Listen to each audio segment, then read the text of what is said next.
ya tengo todo planificado, esto va a ser un éxito. Y de repente no sucede nada. Hasta ahí llega nuestra soberanía, ¿eh? Pero a veces han pasado situaciones que veo todo lo contrario y de repente sucede algo bueno. Y a veces siempre Dios me sorprende de esas cosas que Dios hace cuando uno no lo espera, que dejan a uno así como asombrado. Wow, Señor, de verdad que la gloria es tuya. Y este pasaje que tenemos en mente de Marcos 4, de 35 a 41, es como un poquito de cielo en la tierra. Y es lo que veremos, un poquito del cielo en la tierra. Y claro que cada evangelista escribe con un propósito. Cuando nosotros leemos, por ejemplo, el Evangelio de Juan, Juan tiene un propósito determinado y es que veamos a Jesucristo como Dios que se hizo hombre. Y lo vemos en el prólogo. Y después lo vemos en todas las señales, que todos los milagros, Juan lo señala como señales, indicando que esas señales que hacía Cristo apuntaban a algo mayor. Y cuando él termina el propósito, dice, y todas estas cosas se han escrito para que creáis que Jesucristo es el Hijo de Dios y para que creyendo en él tengan vida en su nombre. Pero los otros evangelistas también tienen un propósito a escribir cada evangelio. Por ejemplo, cuando vemos a Mateo, Mateo introduce a Cristo como el rey de los judíos, aquel que vino a cumplir toda la profecía mesiánica. Cuando vemos a Lucas, Lucas nos presenta a Cristo como el hombre perfecto, que vino a buscar y a salvar lo que se había perdido. Pero Marcos, que es el más breve de los 4 evangelios, nos presenta a Jesucristo como el Hijo de Dios, como aquel que vino a dar su vida en rescate por mucho, aquel que vino a servirle a la humanidad. Y este es el pasaje que tenemos de Marcos 4. Yo quiero que nos pongamos de pie para leer este pasaje, maravilloso pasaje de Marcos 4, del 35 hasta el 41. Cuando todos lo tengan, me pueden decir amén. Amén.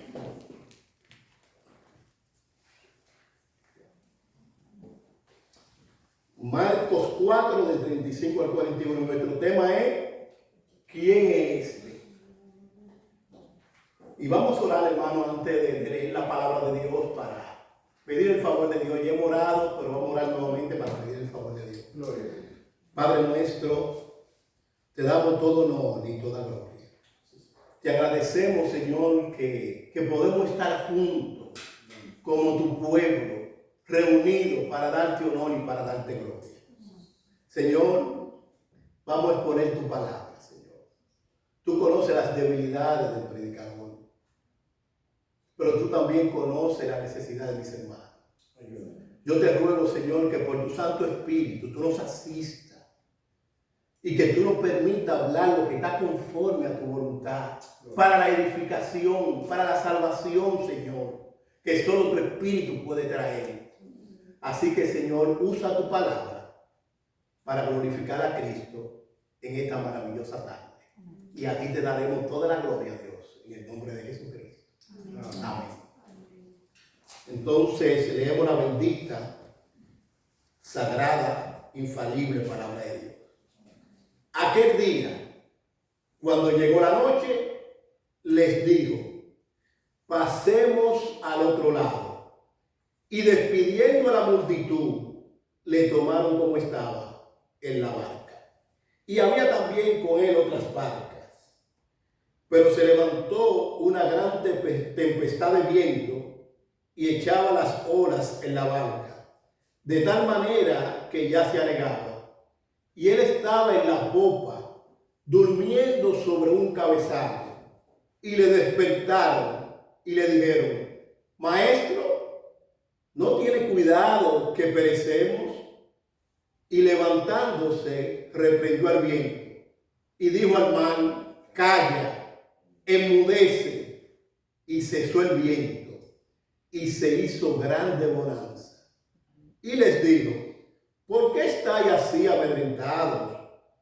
¿Cómo no tenéis fe? Entonces temieron con gran temor y se decían el uno al otro: ¿quién es este que aún el viento y el mar le obedecen?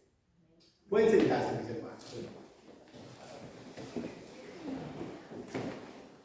Este pasaje que está frente a nosotros, veremos un retrato hermoso de su humanidad y veremos una asombrosa demostración de su deidad. Y notarán que hay una frase en el versículo 41 que quiero usar como punto de comienzo. ¿Quién es este que aún el viento y el mar le obedecen? Y lo primero que tenemos que decir, que Jesucristo es el Hijo de Dios. Así empieza el Evangelio de Juan. Perdón, así empieza el Evangelio de Marcos. Marcos 1:1, si pueden ir conmigo, por favor.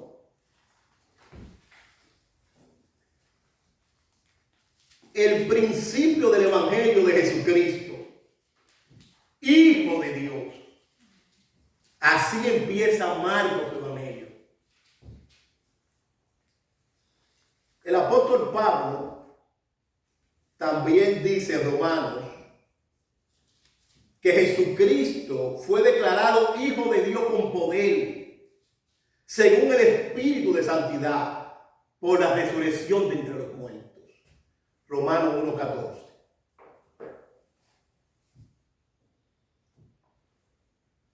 En esta historia que vemos, Jesucristo le dice: pasemos al otro lado, y había un propósito determinado de Cristo al pasar al otro lado.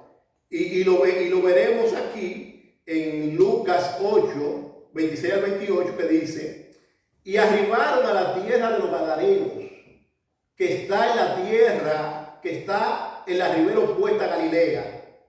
Jesús salió de Galilea para ir a la tierra de los Gadarenos.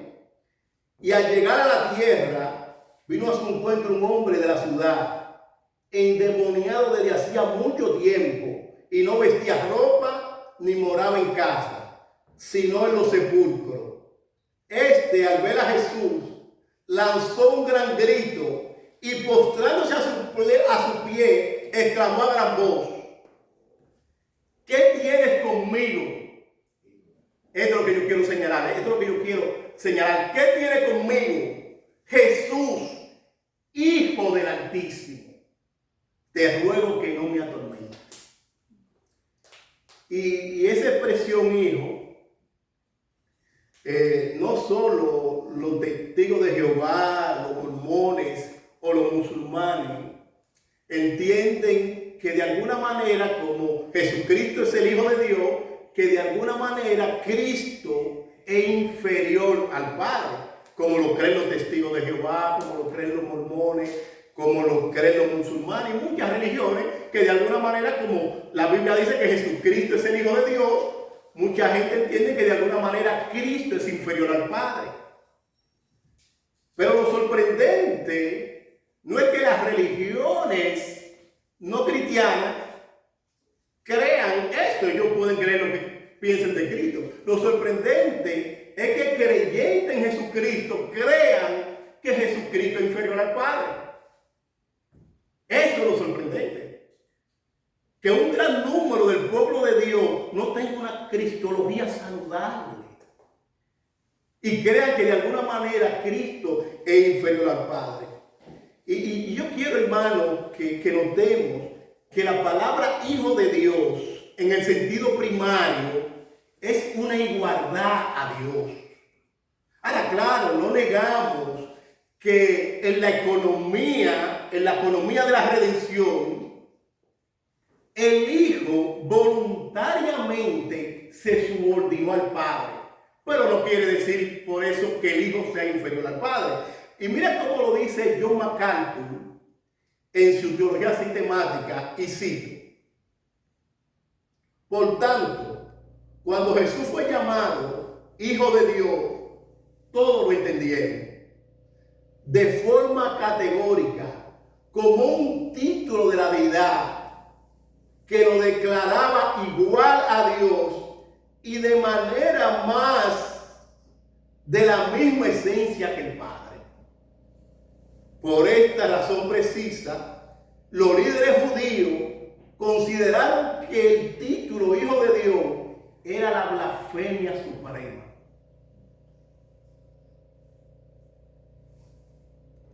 Juan 5, del 17 al 18 dice: y Jesús respondió: mi Padre hasta ahora trabaja y yo trabajo. Por esto los judíos aún más procuraban matarle, porque no solo quebrantaba el día de reposo, sino que también decía que Dios era su propio Padre, haciéndose ¿qué? Igual a Dios. Así entendían los religiosos de su tiempo cuando Jesucristo decía que era el Hijo de Dios. Ellos lo entendían bien claro. Cuando Jesucristo decía que era el Hijo de Dios, ellos entendían que Él se estaba haciendo igual a Dios.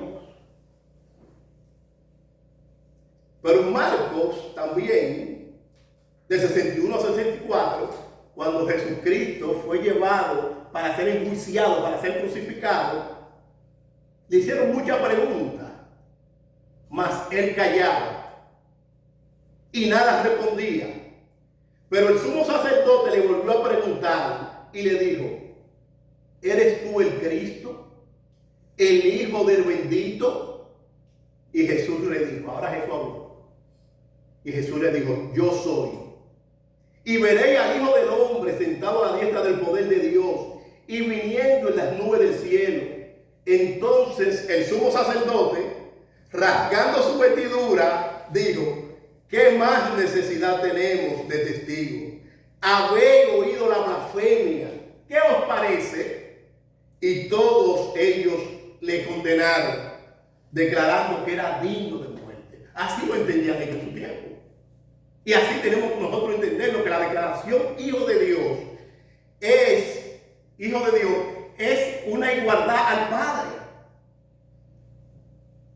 Ahora, el Padre también testifica del Hijo.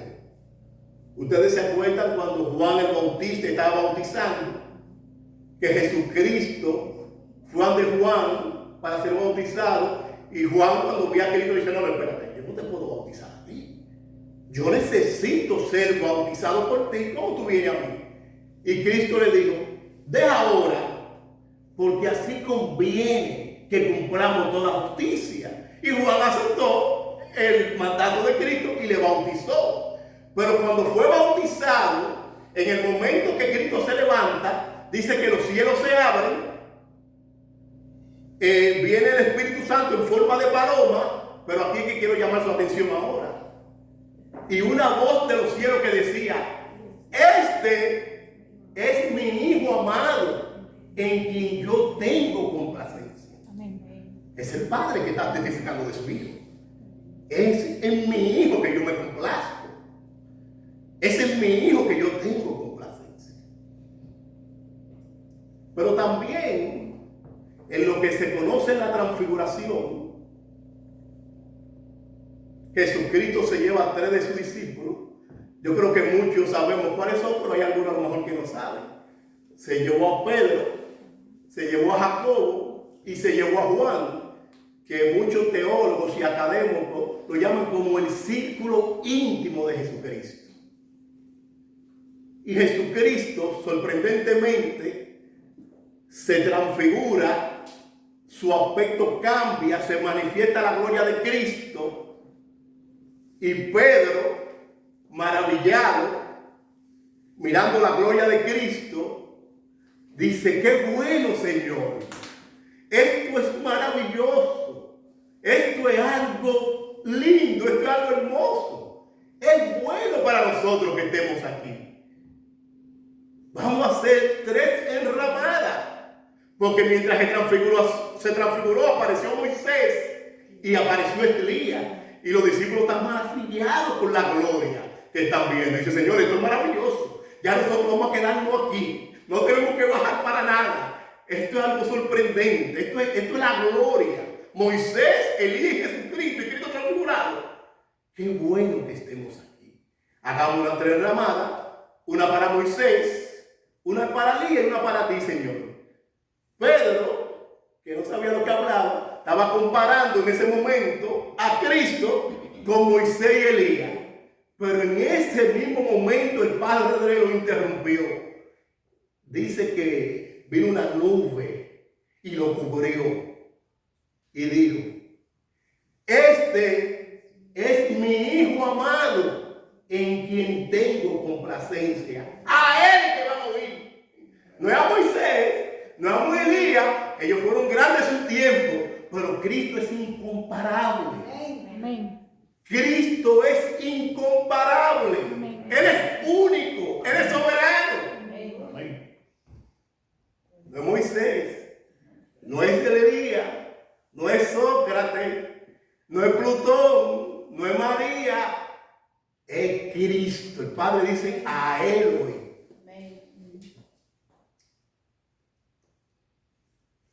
Ahora, si Cristo nos preguntara como iglesia, si Cristo viniera ahora mismo y nos preguntara como iglesia, ¿quién dice los hombres o quién dice las mujeres que soy yo? ¿Tuviéramos respuesta para contestarle a la persona de quién es Cristo? Si Cristo preguntara a la iglesia, ¿quién dice que yo soy?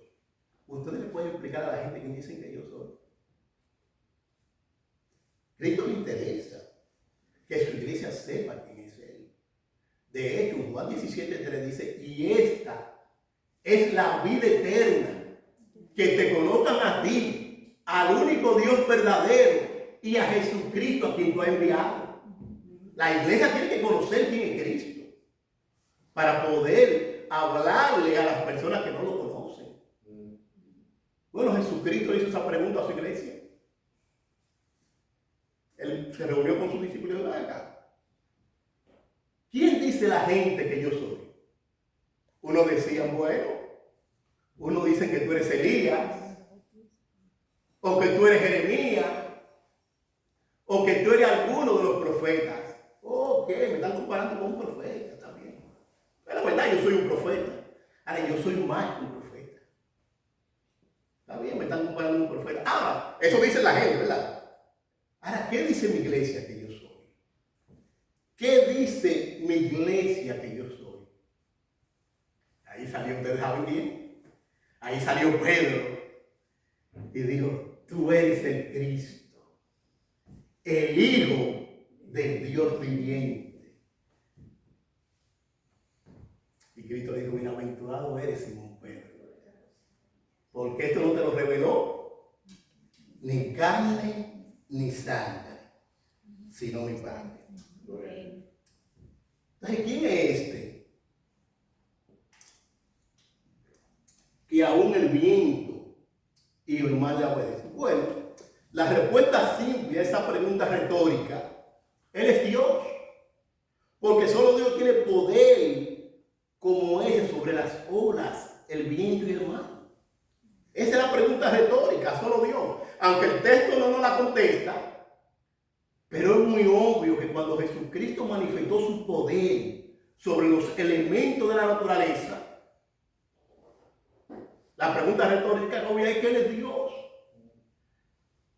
Charles Spurgeon, el príncipe de los predicadores, dijo, y cito, y es bueno que si un testigo de Jehová va a escuchar este sermón, o un musulmán, o un mormón, o cualquier persona que tenga una cristología débil, es bueno que piense bien y que vaya a la Biblia, que la Biblia tiene respuesta.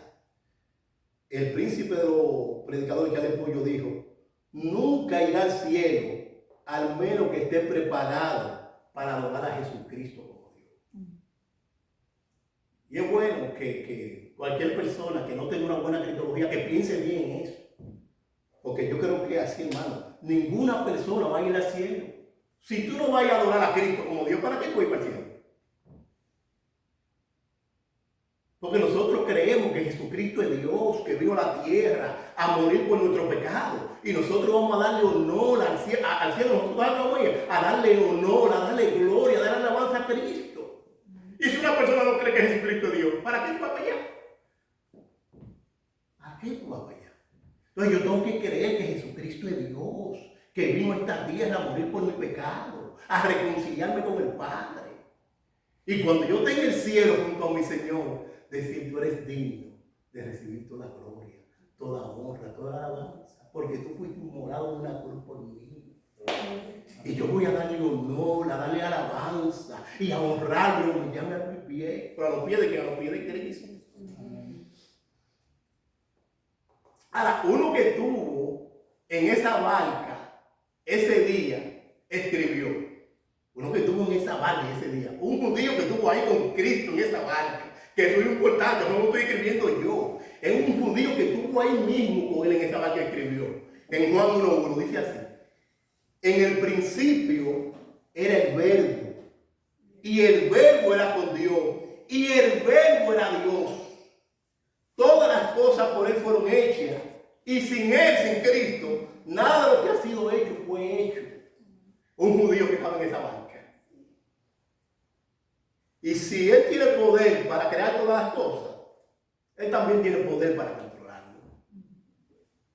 Yo no puedo controlar nada, hermano, pero Cristo puede controlarlo todo. Amén. Amén. El escritor de Hebreo dice así: Dios, habiendo hablado muchas veces y de mucha manera en otro tiempo a los padres por los profetas, en estos postreros días no ha hablado por el Hijo.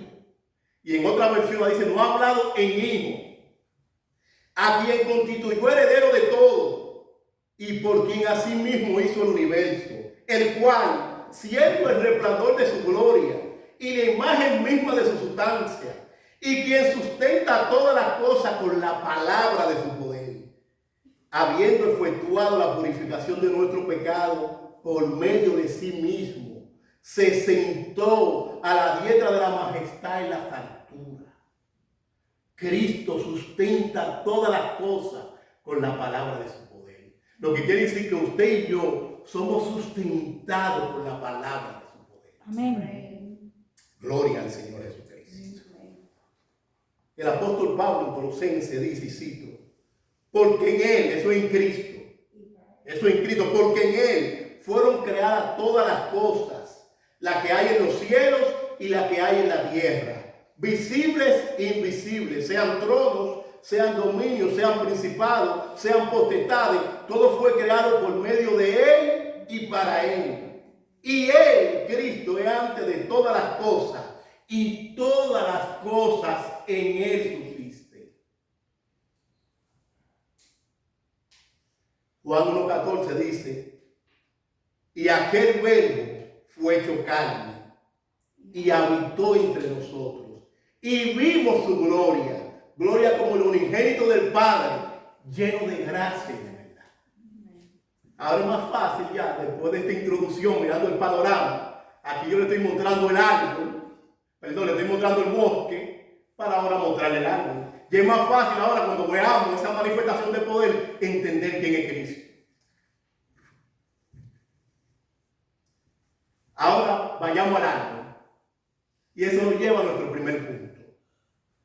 La paz de Jesús antes de la tormenta.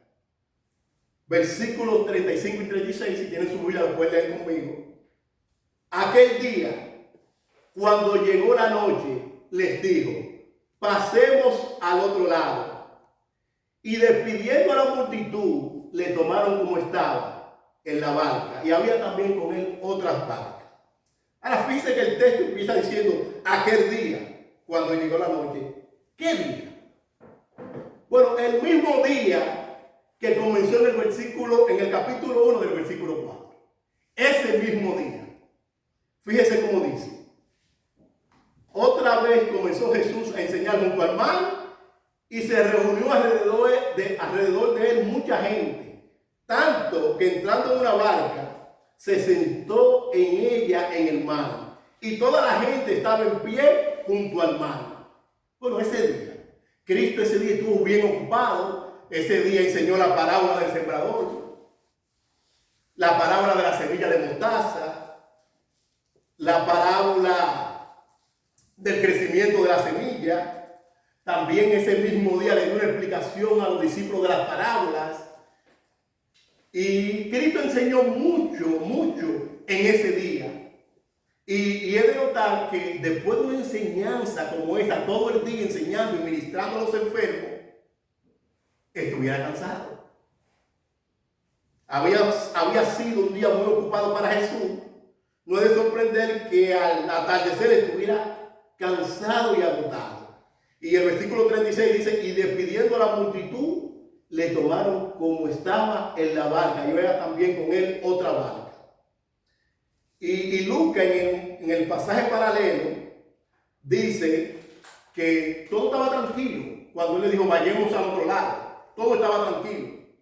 Porque Lucas dice que cuando Jesús y los discípulos comenzaron su viaje, las condiciones en el lago eran ideales. Pero mientras navegaban que se levantó la tormenta. Ahora tenemos que señalar, hermanos, que esta no fue una tormenta porque los discípulos estaban en desobediencia. Esto no fue una tormenta como la de Jonás. Acuérdate que Dios levantó una tormenta porque Jonás se levantó a un sitio y se fue a otro y Dios levantó una tormenta. Pero aquí en obediencia a Cristo. Acuérdate que los discípulos se montan en las barcas y Marco es el único que señala que había también otras barcas. Cuando Jesús terminó esa enseñanza de predicaciones de la parábola y de toda esa enseñanza, le dijo pasemos al otro lado. Todo estaba tranquilo, todo estaba ideal. Pero Jesucristo dice que dormía. Es sorprendente. Y nuestro segundo punto, la paz de Jesús en la tormenta, versículos 37 y 38 dice, pero se levantó una gran tempestad de viento y echaba las olas en la barca de tal manera que ya se anegaba. Y él estaba en la popa, durmiendo sobre un cabezal. Y le despertaron y le dijeron, maestro, ¿no tiene cuidado que perecemos? Jesús, cuando sale, todo era ideal. Pero mientras sale, entonces se levanta esa gran tormenta. Y nuestro Señor dormía. Ahora, es sorprendente. Pensemos en esto. Una tormenta en el mar. La brisa que hacía. La agua cayendo sobre la barca. Y el Señor tranquilo, en paz, durmiendo sobre un cabezal. Pedro y los discípulos que eran pescadores, que sabían de toda esa tormenta, eran frecuentes, esa tormenta en el mar de Galilea. Imagínense esa escena. Todos los discípulos sacando agua. Y Cristo en la popa, tranquilo, en paz, durmiendo. Y todos los discípulos desesperados. Al ver que todo se les fue de la mano, van ante Cristo. Y le dice, Señor, ¿tú no te estás dando cuenta que vamos a perecer? Piensa en esa escena. En el terror de los discípulos cuando están a punto de morir. Y Cristo está en paz, tranquilo, durmiendo. Una vez me acuerdo yo que cuando fui a Panamá, el viaje era un viaje tranquilo, un viaje sereno. Pero cuando estamos llegando a Panamá, de repente se levantó una tormenta, hermanos. Que ese avión nada más hacía así. Dios, bueno. Una señora que estaba al lado de mí me agarró así, me metió la uña y dijo, bueno, este avión se va a caer. Ese avión parecía como, ¿usted ha visto eso? Esa hojita que usted la tira, que va así. Bueno, ese avión iba así. Ese avión iba así. Yo no me iba así. Bueno, Señor, yo no sé cuántas veces yo me arrepentí en ese momento. Honestamente, me digo, porque así era que uno entendía la cosa. Uno entendía que si yo moría en ese momento y no hubiera confesado algún pecado, así lo entendía yo en ese momento, ya pensaba. Hermano, yo no sé cuántas veces yo me confesé. Señor, si hay un pecado que no me recuerdo, perdóname. Hermano, ese avioncito de lo hacía. Y lo que le dijeron al piloto, porque como era en español, lo que le dijeron al piloto era, bueno, si usted quiere devuélvase, porque la tormenta no va a parar. Muchos aviones que iban a aterrizar en ese momento, lo que hicieron fue que se devolvieron. Pero el piloto lo que decidió, bueno, vamos a elevar el avión. Levantó el avión y se empezó a dar vuelta. Y la señora que estaba ahí, este avión se va a caer, se va a gastar la gasolina y este avión se va a caer. Hermano, estaba todo el mundo en pánico. Y en uno le dijeron, bueno, da apreciación de usted, si usted quiere devolverse o usted quiere bajar el avión. ¿Y usted sabe qué se decidió el piloto? Va para abajo. Yo ahí, honestamente le digo, yo pensaba que yo había Cristo ese día. Mano, ese avión era así que iba. Y la era así. Usted va cuando usted va en una calle mala, por una calle bien mala. Y iba así ese avión. Digo, bueno, pero por la gracia de Dios, el avión pudo aterrizar. Pero de verdad, hermanos, que cuando nos vemos en una situación grave, nos atemorizamos. Y acuérdense que la mayoría de los discípulos eran pescadores de profesión. Ellos conocían bien el lago, pero en ese momento la tormenta que se levantó era tan fuerte que su vida corría en peligro. Y Jesucristo está tranquilito, en paz, durmiendo. Imagínense la escena.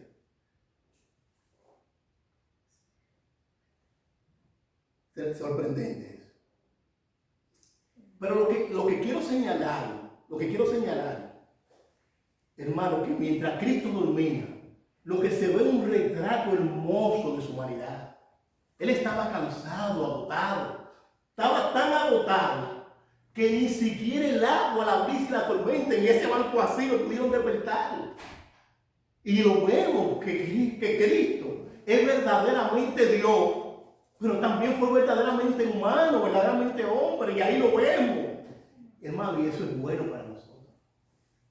¿Saben por qué eso es bueno? Porque Cristo no solo conoce en su omnisciencia cuando nosotros nos sentimos cansados, cuando nos sentimos débiles, también lo conoció por experiencia. Y hay varios textos que hablan también del cansancio de Cristo. Nosotros no creemos como los docetistas, los gnósticos del tiempo de Juan, que decían no, lo que Jesucristo vino es una apariencia. Porque como ellos entendían que el espíritu no se puede unir a la carne, ellos lo que entendían, no, Cristo es una apariencia, no. Nosotros creemos que Jesucristo fue verdaderamente hombre. Amén. Y hay varios textos que quiero señalar para que veamos que lo que estaba haciendo aquí era una manifestación de su humanidad. Mire lo que dice Mateo 4:2. Y después de haber ayunado 40 días y 40 noches, ¿tuvo qué? ¿Qué es eso? ¿Una manifestación de qué? De su humanidad. Porque Dios no se cansa ni se fatiga, ni tiene necesidad de nada. Porque en el momento que Dios tenga hambre, dejó de ser Dios. Pero Cristo como humano tuvo hambre. Fíjese también como dice Mateo 21:18. Por la mañana, volviendo a la ciudad, tuvo hambre. Juan 4:6 dice, y estaba allí el pozo de Jacob. Entonces Jesús, cansado del camino, se sentó así junto al pozo. Y era como la hora sexta. Cristo se cansó. También Juan 19:28 dice, después de esto, sabiendo que ya todo estaba consumado, dijo, para que se cumpla la escritura, tengo sed. Entonces Jesucristo manifestó cansancio, manifestó hambre, manifestó sed, y es lo que vemos a Jesucristo, está durmiendo ahí en la copa. Ahora, por favor, yo quiero que ustedes noten esto, porque es importante que entendamos esto.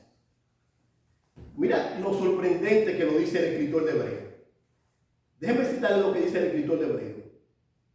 Porque convenía aquel por cuya causa son todas las cosas y por quien todas las cosas subsisten, que habiendo de llevar muchos hijos a la gloria, perfeccionase por aflicción al autor de la salvación de ellos.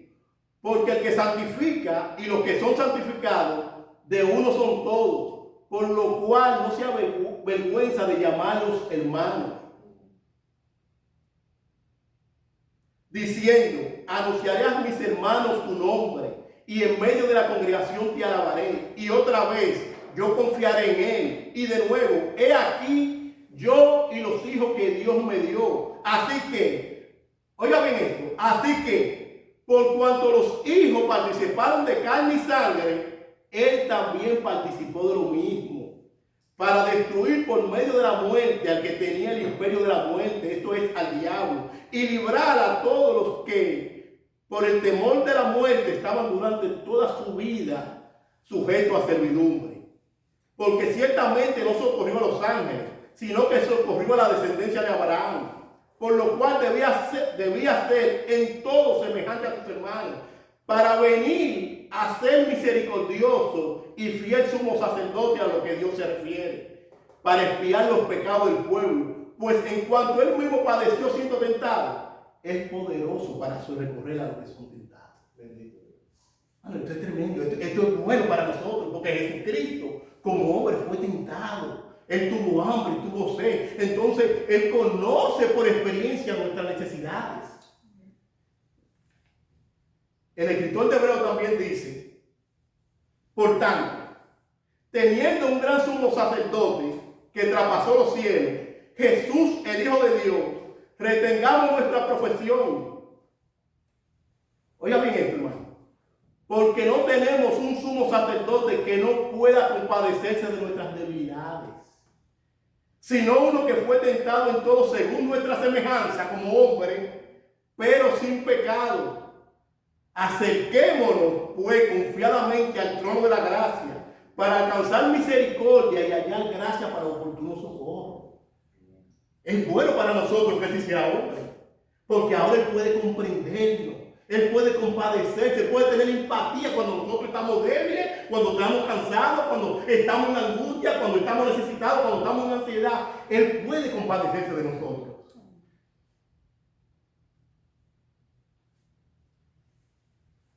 Entonces miramos la paz de Jesús en la tormenta.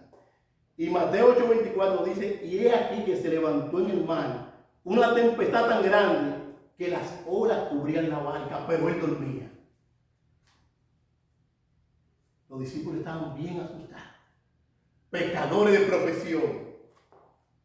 Y fíjense que Marcos dice: maestro, no tiene cuidado que perecemos. Pero en Mateo, que el paralelo a ese versículo, le dicen: Señor, sálvanos que perecemos. Pero Lucas dice: maestro, que perecemos. Bueno, estaban todos los discípulos dando voces. Era todos que estaban asustados. Por eso no es que hay una contradicción. Lo que pasa es que Jesús está durmiendo tranquilamente. Esa barca se va a hundir. Uno dice una cosa, otro dice otra cosa. Y es lo que vemos en los relatos. Marcos dice que ellos dijeron: pero tú no tienes cuidado que perecemos.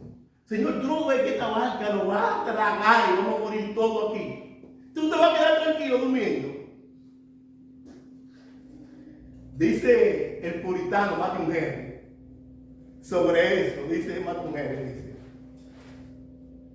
que encararan a Cristo se expresa aquí muy enérgicamente: maestro, no tiene cuidado que perecemos. Dice el puritano: confieso que esto parece un poco duro, más bien reprendiéndole por dormir que rogándole que despertara.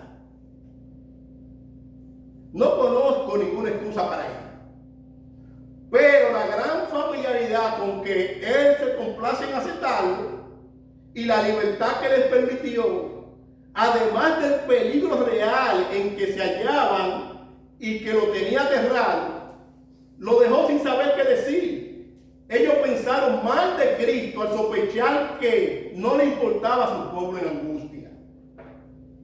El asunto no es así. Él no quiere que alguno de ellos perezca, mucho menos uno de los que le pertenece, en fin de la cita. Ellos pensaron mal, ellos pensaron que Cristo como que no le interesaba a su pueblo. Y muchas veces nosotros, cuando estamos en esa tormenta de la vida: Señor, ¿dónde tú estás? Bueno, Él está ahí, pendiente de nosotros. Amén. Y ahora vamos a ver nuestro tercer punto: la paz de Jesús después de la tormenta. Versículos 39 y 40. Y levantándose, reprendió al viento y le dijo al mar, calla, enmudece, y cesó el viento, y se hizo grande bonanza, y les dijo, ¿por qué estáis así amedrentados? ¿Cómo no tenéis fe? Wow, qué supremacía, qué supremacía de Cristo. Aquí vemos un imperativo divino. Ustedes imaginen, ese hermano, yo le voy a ser sincero. Yo había estado ahí con los discípulos, yo había sido el primero que me había levantado a Cristo. Honestamente, porque yo sé lo que ella hace, yo me estaba ahogando. Yo había sido el primero que le había dicho, Señor, ¿cómo por favor? Señor, ¿cómo morir aquí todo? Yo sé lo que traga agua. Yo había sido el primero que le había dicho a Cristo, Señor, levántate. Por favor, Señor, algo. Yo había sido el primero, se lo confieso. Ahora, qué supremacía, qué orden le dio a Cristo. Fíjense que él se levantó tranquilamente. Cristo está en paz, ahí está toda la tormenta, ahí están todos los discípulos mojaditos. Imagínense, él puso cabello mojado y ellos agotados de sacar agua. Cristo se levanta tranquilo y le da una orden al viento y le dice, calla, enmudece. Y dice que cesó el viento y se hizo gran bonanza. Claro, qué supremacía del Señor. Amén. Él es soberano. Amén. Nosotros no. Amén. Él es soberano. Él hace como Él quiera. Amén. Gloria al Señor por eso. Ahora, los discípulos habían visto mucho de Cristo. Ellos habían visto la supremacía de Cristo sobre los demonios. Ellos habían visto la supremacía de Cristo sobre las enfermedades. Ellos ya habían visto la supremacía de Cristo para perdonar pecados. Pero ahora se quedan con la boca abierta porque ahora viene un poder sobre los elementos de la naturaleza. Porque yo puedo decir a Reinaldo que Reinaldo venga a hacer algo. Reinaldo, ten piedad de mí. No lo hagas. Te voy a dar la mitad de mi fortuna si tú me dejas vivir. Y Reinaldo dice, tú me das la mitad de mi fortuna. Está bien, te voy a dejar vivir.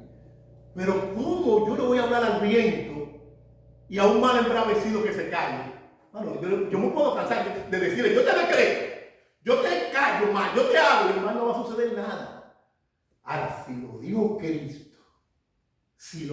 Cristo, entonces le da una orden porque él es el creador. Amén.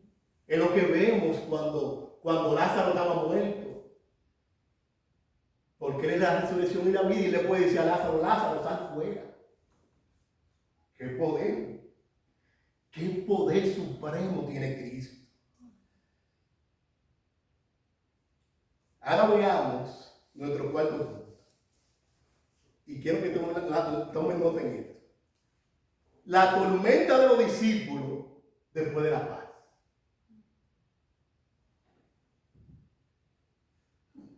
Yo esperaría que después que Jesucristo muestre ese poder supremo sobre los elementos de la naturaleza, que ellos lo despertaron,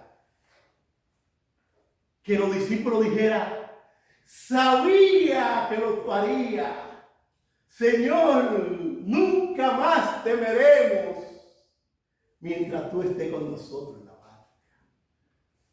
Señor, podemos cantar contigo reunidos, echó a la mar los carros del faraón. Sí, qué gozo. Eso es lo que esperaríamos después de ver una manifestación tan poderosa como esta. Que ellos estuvieran con Cristo y dijeran, Señor, tú eres sorprendente. Pero ahora hay algo aquí que, fíjese el versículo. El versículo 49, oye cómo dice. Entonces temieron con gran temor y se decían el uno a otro, ¿quién es este que aún el viento y el mar lo obedecen?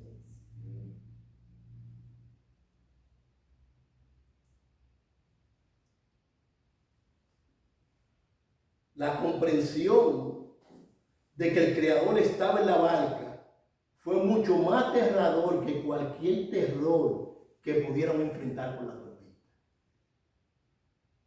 Los discípulos sabían que solo Dios podía tener un poder como él. Y aunque esta pregunta retórica, ellos no la contestan aquí, pero hubo en otra ocasión que sí ellos contestaron la pregunta. Hubo otra tormenta que entonces ellos contestaron la pregunta. Fíjense lo que dice el texto. Enseguida Jesús hizo a sus discípulos entrar en la barca y ir delante de él a otra ribera, entre tanto que él despedía a la multitud. Despedida la multitud, subió al monte a orar aparte. Y cuando llegó la noche, estaba allí solo y la barca estaba en medio del mar, azotada por las olas, porque el viento era contrario. Mas a la cuarta vigilia de la noche, Jesús vino a ellos andando sobre el mar. Y los discípulos, viendo andar sobre el mar, se turbaron diciendo, un fantasma. Y dieron voces de miedo. Pero enseguida Jesús le habló diciendo, tened ánimo, yo soy, no temáis. Entonces le respondió Pedro y le dijo, Señor, si eres tú, manda que yo vaya a ti sobre las aguas. Pero al ver el fuerte viento tuvo miedo y comenzó a hundirse. Y dio voces diciendo, Señor, sálvame. Al momento Jesús extendió la mano y asió de él y le dijo, hombre de poca fe, ¿por qué dudaste? Ahora quiero llamar su atención en esto. Entonces los que estaban en la barca vinieron y le adoraron, diciendo, verdaderamente eres el Hijo de Dios. ¿Quién es este que aún el viento y el mar no obedece? En esta ocasión, la pregunta retórica en nuestro texto no está contestada, pero ahora miren las contestaciones. Cuando Jesucristo venía caminando sobre el agua, Pedro le dijo, ay, pero el Señor es un fantasma, Señor, eres tú. Ven. Y Pedro valientemente, ustedes lo conocen, de impetuoso, salió y caminó sobre las aguas. ¿Te imaginas a Pedro? Ninguno de los discípulos pudo caminar. Aquí estoy yo caminando sobre las aguas. Pedro, el gran apóstol Pedro. Y en ese momento, al mirar el viento, y tuvo temor y empezó a hundirse. Y ahí clama, Señor, sálvame. Y Cristo extiende las manos. Ahora viene con Pedro caminando sobre las aguas.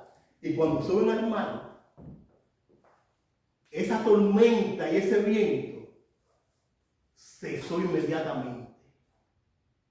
Entonces todos los discípulos ahora contestan la pregunta retórica. Vinieron y le adoraron.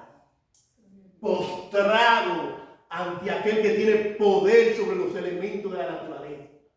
Y ahora dijeron, verdaderamente tú eres el Hijo de Dios. Amén. Qué poder, qué soberanía, qué supremacía la de nuestro Señor Jesucristo. ¿Ustedes se acuerdan Pablo, el perseguidor de la iglesia? Cuando Cristo lo encuentra camino a Damasco y le dice, Saulo, ¿por qué me persigue? Dice que cayó postrado. ¿Qué quieres que haga, Señor? Y de la gloria quedó hasta ciego. El apóstol Juan, en la isla de Patmos, dice que cuando vio a Cristo, uno que estaba también en la barca, dice que cayó como muerto.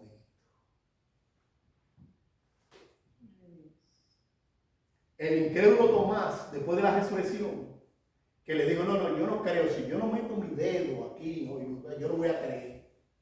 Cuando vio a Cristo, Cristo le llamó y le dijo, Tomás, acércate, pon tu dedo aquí, mete tu mano aquí. ¿Qué fue la reacción de Tomás incrédulo? Señor mío y Dios mío.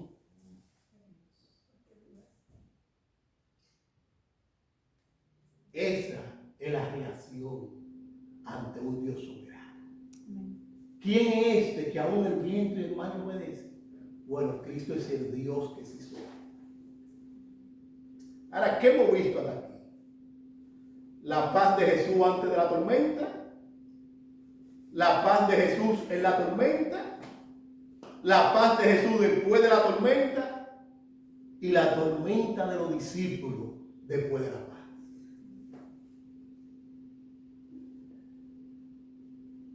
¿Qué aprendemos?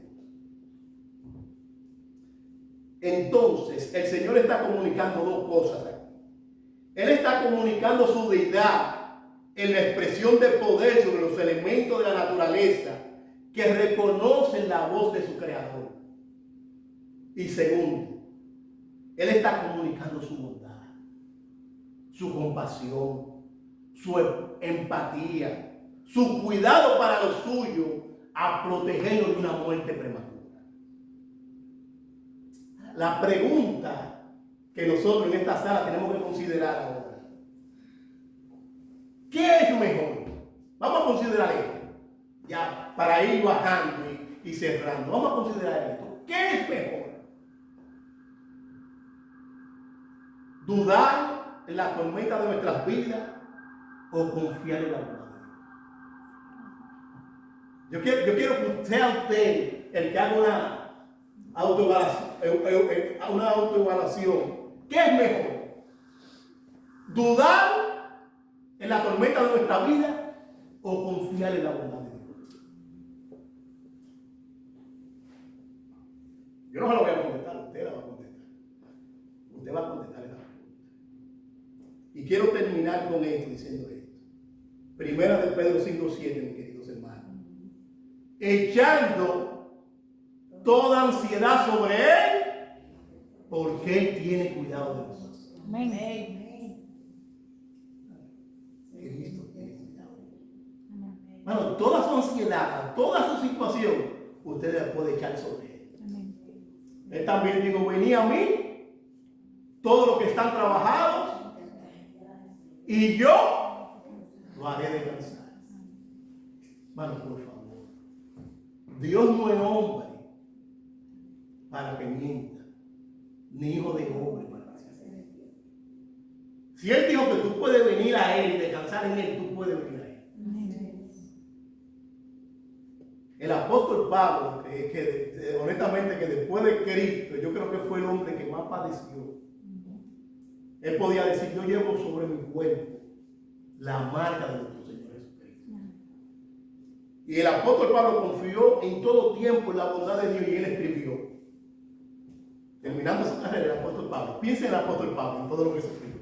Y el apóstol Pablo escribió: por lo cual estoy seguro, oiga lo que está escrito Pablo, por lo cual estoy seguro que ni la muerte, ni la vida, ni ángeles, ni principados, ni potestades, ni lo presente, ni lo porvenir, ni lo alto, ni lo profundo, ni ninguna otra cosa creada nos podrá separar del amor de Dios que es en Cristo Jesús, Señor nuestro. Amén.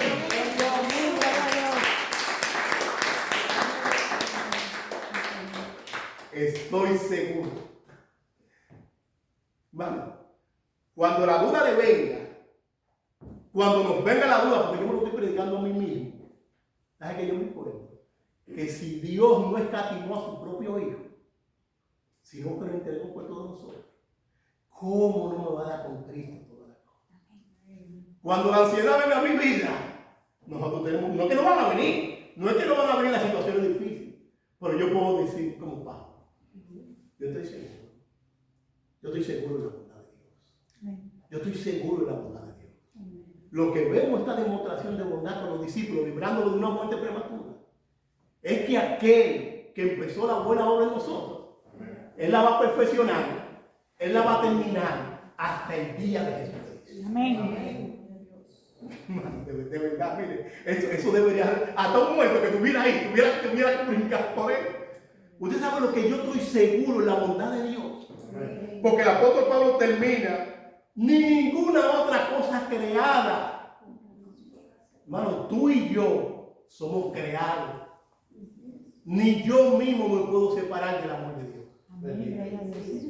Hermano, esto es para salir brincando y saltando y confiado de que mi vida, tu vida, está en las manos de la voluntad de Dios. Él pudo calmar la tormenta. Él también puede calmar cualquier tormenta de nuestra vida. Amén. Entonces vamos a orar, hermano. Agradecido de que podemos confiar en un Dios que es fiel y inmutable. Padre, te damos todo honor, te damos toda gloria, Te Señor. alabamos. Reconocemos que muchas veces somos débiles, Señor. Y en momentos, Señor, cuando nos viene nuestra tormenta, en vez de confiar en ti, hacemos lo mismo que los discípulos. Señor, tú no te estás dando cuenta. Tú no te estás dando cuenta cómo que yo estoy. Pero perdónanos, Señor. Y ayúdanos a confiar en tu bondad en todo tiempo. Ayúdanos a echar toda ansiedad sobre ti. Porque nosotros sabemos que tú tienes cuidado de todo. Bendito. Gracias, Señor, por tu misericordia. Gracias por tu palabra. Señor, que esta palabra tú la incrustes en nuestra mente, en nuestro corazón. Amén. Para que en cualquier situación nosotros podamos confiar en tu bondad. Gracias, Señor, por este día. Gracias por este momento en lo que hemos anunciado tu palabra. Úsala, Señor, para fortalecernos, para confiar en ti en cada momento de nuestra vida.